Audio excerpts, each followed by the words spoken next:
আল্লাহর কথার কোনো গুয়া মাথা আমি কিছুই পাই না। মাথা কোনটা গোয়া কোনটা এটা আমি পাই না। আল্লাহর কথার কোনো গুয়া মাথা আমি কিছুই পাই না। গত বৃহস্পতিবার মানিকগঞ্জের ঘিওর উপজেলায় এক গানের আসরে ইসলাম ধর্ম ও আল্লাহকে নিয়ে কটূক্তি করেন বাউল শিল্পী আবুল সরকার।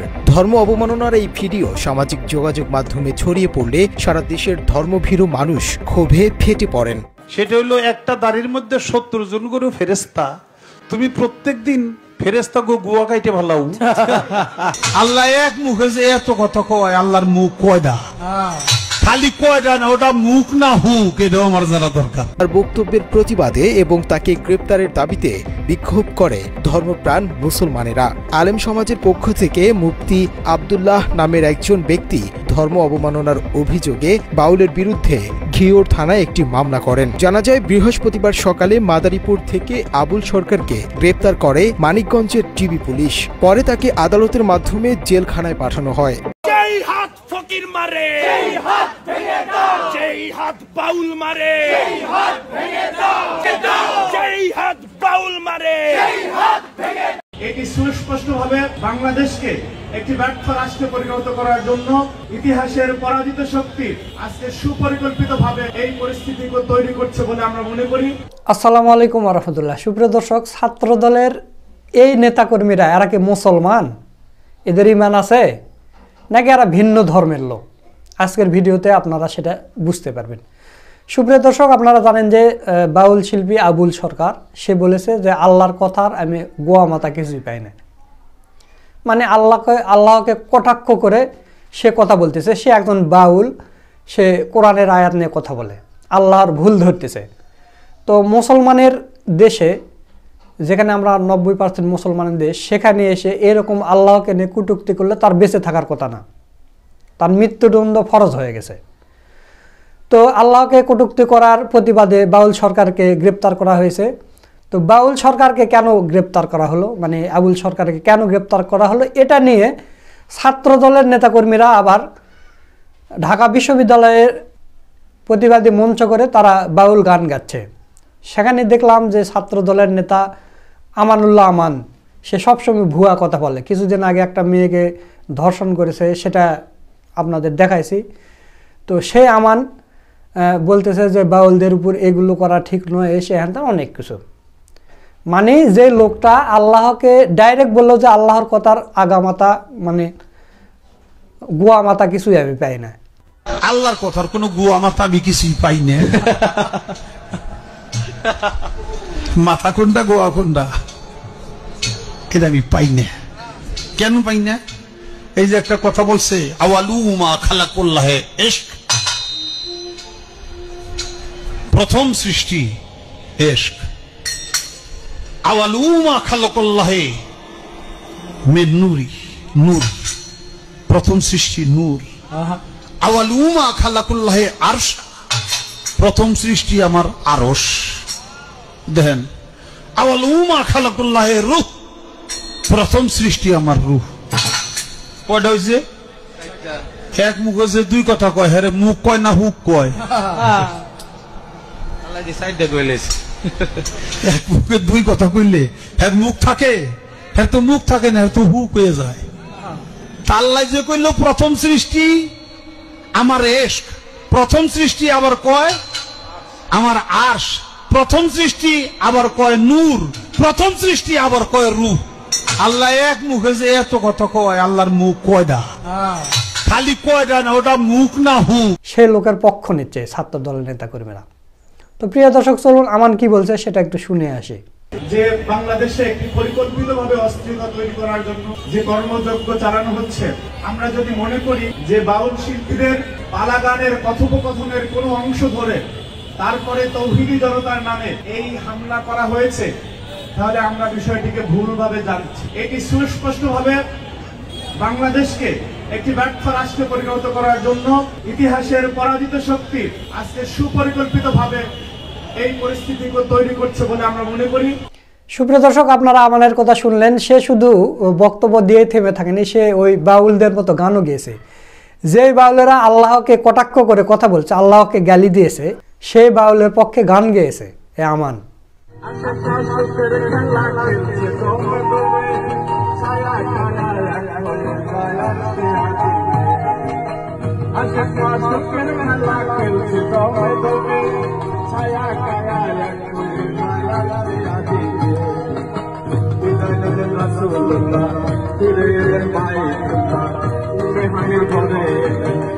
সুপ্রিয় দর্শক, এখন আপনারা বলেন যে শিল্পীরা আল্লাহকে এইভাবে কটাক্ষ করলো, একজন মুসলমান হয়ে সেই শিল্পীর পাশে কিভাবে দাঁড়ায়?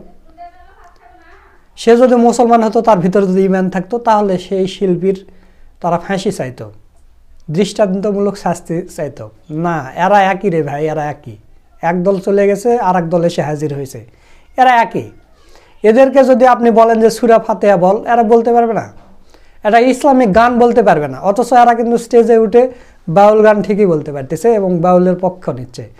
শাহবাগীরা যেমন শাহবাগীরা বাউলের পক্ষে নেবে, ওরা নাস্তিক, ওরা বাউলের পক্ষে নেবে, এটাই স্বাভাবিক। কিন্তু ছাত্রদল কেন এর ভিতরে? শুধু ছাত্রদল নয়, এনসিপিরাও বাউলের ফাঁদে পড়ে মারা খাচ্ছে। সেটা কিভাবে? আপনারা স্ক্রিনে দেখতে পাচ্ছেন যে এনসিপির একজন নেতা এই বাউল শিল্পীকে নিয়ে পোস্ট দিয়েছিল।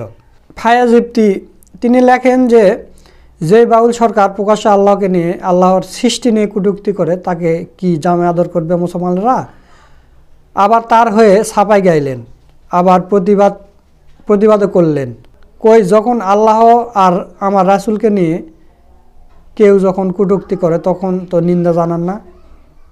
ওই যে কথায় আছে না যে আগা কাটলে মুসলমান হওয়া যায় না, সামান্য কয়টা ভোটের জন্য আল্লাহকে নিয়ে কটূক্তিকারীদের পক্ষে নিয়ে হামলাকারীদের শাস্তি চান, অথচ সে যে আল্লাহকে নিয়ে কটূক্তি করলো তার প্রতিবাদ করলেন না। একবার ধিক্কার আপনাদের। তো প্রিয় দর্শক, এনসিপি নেতা ফায়াজ ইফতি এই পোস্ট দেওয়ার কারণে তাকে এনসিপি থেকে বহিষ্কার করা হয়েছে। আপনারা দেখতে পাচ্ছেন স্ক্রিনে যে বরাবর ফায়াজ ইফতি প্রচার সচিব। এখানে বিষয় হচ্ছে যে বিষয় সাময়িক অব্যাহতি প্রদান ও কারণ দর্শানোর নোটিশ প্রসঙ্গে জনাব আপনার বিরুদ্ধে সামাজিক যোগাযোগ মাধ্যমে সংগঠনের প্রতি রাজনৈতিক আদর্শ বিরোধী অবস্থান নেওয়ার অভিযোগ উপস্থিত হয়েছে এবং উক্ত ঘটনা আপনার অবস্থান সংগঠনের নীতির বিরুদ্ধে বলে আমাদের নিকট প্রতীয়মান হয়েছে। এমন তো অবস্থায় আপনাকে দলের সকল দায়িত্ব থেকে আহ্বায়ক জনাব মোহাম্মদ নাইদ ও মহাসচিব জনাব আক্তার হোসেনের নির্দেশ ক্রমে এত দ্বারা সাময়িক অব্যাহতি প্রদান করা হলো। মানে ফায়াজ ইফতি এই প্রতিবাদ করেছে, একটা পোস্ট দিয়েছে, আল্লাহ রাসূলক আল্লাহর সৃষ্টি নিয়ে কটূক্তি করলো, তাকে নিয়ে একটা পোস্ট দিয়েছে, আর এনসিপি কি করলো? তাকে অব্যাহতি দিল, মানে বহিষ্কার করলো। চিন্তা করতে পারেন, আপনি একজন মুসলমান, আপনি প্রতিবাদ করতে পারবেন না? আপনারা ভিডিওর শুরুতে শুনলেন যে বাউল কি বলেছে, এটা তো তথ্য প্রমাণ আছে রে ভাই। তার মানে বোঝা যাচ্ছে যে যারা আল্লাহকে কটূক্তি করলো তাদের পক্ষ যদি এনসিপিরা নেয়, তাহলে এনসিপির আর মুসলমান নয়। তাদের যদি ঈমান থাকতো তাহলে তারা এই বাউলদের পক্ষে নিত না, যারা সরাসরি আল্লাহ রাসূলকে কটূক্তি করেছে, যেটার তথ্য প্রমাণ সহ আমাদের কাছে আছে, আপনাদের দেখালাম। এরপর আরেকটা দেখেন, অনন্য মামুন চলচ্চিত্র পরিচালক ও চিত্রনাট্যকার, শিল্পী, ফকির, বাউল কোনো কিছু দোহাই দিয়ে ওনাকে ছাড় দেওয়া ঠিক হবে না। দেশীয় আইনে ওনার সঠিক বিচার হওয়া উচিত। যে ভাষায় উনি আল্লাহকে নিয়ে কটূক্তি করেছেন সেটার প্রাপ্য সাজা যদি উনি না পান, তাহলে এরকম ঘটনা বারবার ঘটতে থাকবে। শিল্পীর দোহাই দিয়ে আপনি কারো ধর্মীয় অনুভূতিতে আঘাত করতে পারেন না। ওনার ভিডিওটা দেখলাম, ওনার কটূক্তির ভাষা চরম বাজে লেভেলের, ওনার পাশে দাঁড়ানো কোনো প্রশ্নই আসে না। তো দেখেন, একদিকে ছাত্রদলের নেতারা শিল্পী সেজে গান করতেছে, প্রতিবাদ করতেছে ঢাকা বিশ্ববিদ্যালয়ে, অপরদিকে এনসিপিরা আবার যারা প্রতিবাদ করছে তাদেরকে বহিষ্কার করতেছে। আবার নাট্যকারও একজন উচিত কথা বলে দিয়েছে, সে যেভাবে বাজেভাবে আল্লাহকে কটূক্তি করছে, অবশ্যই তার দেশীয় আইনের বিচার হওয়া উচিত। আর যদি না হয় তাহলে বাউল শিল্পীরা প্রতিনিয়ত আল্লাহকে গালি দেবে, এরকম করে অবশ্যই বিচার হতে হবে। আর এনসিপির ছাত্রদলের নেতাকর্মীরা এটার প্রতিবাদ করতেছে, এরা কি মুসলমান? এদের ঈমান আছে? আপনারা বলেন। বিএনপি নেতা মির্জাহান কি বলেছে আপনারা স্ক্রিনে দেখেন। মির্জাহানের স্ক্রিনশটটা আপনাদের দেখাচ্ছি। তিনি বলেছেন, এই যদি হয় এনসিপির রাজনৈতিক আদর্শ, তাহলে কোনো মুসলমানের বাচ্চা এনসিপি করা হারাম। ওই ইফতিকে যখন বহিষ্কার করে নোটিশ দিয়েছে, তখন কিন্তু এই পোস্ট দিয়েছে মির্জাহান। কারণ ইফতি কোনো খারাপ কিছু লেখেনি, তিনি সঠিকটাই লিখেছেন, তার ইমানের থেকে তিনি লিখেছেন। কিন্তু এনসিপির আক্তার এবং নায়েদ ইসলাম এদের কি ইমান নেই? আল্লাহকে নিয়ে কটূক্তি করলো আর এরা প্রতিবাদ করাতে তাকে দল থেকে বহিষ্কার করলো। এ কেমন এনসিপি এটা? তো প্রিয় দর্শক, আপনাদের পুরো ভিডিওটা দেখালাম। তো এই বাউল সরকার সম্পর্কে আপনাদের মতামত কি, তার কি বিচার হওয়া উচিত? আপনাদের মূল্যবান মতামত অবশ্যই কমেন্ট করে জানিয়ে দেবেন। ভিডিওটা ভালো লাগলে শেয়ার করবেন। আজকের ভিডিও এ পর্যন্ত। সকলকে ধন্যবাদ। আসসালামু আলাইকুম ওয়া রাহমাতুল্লাহ।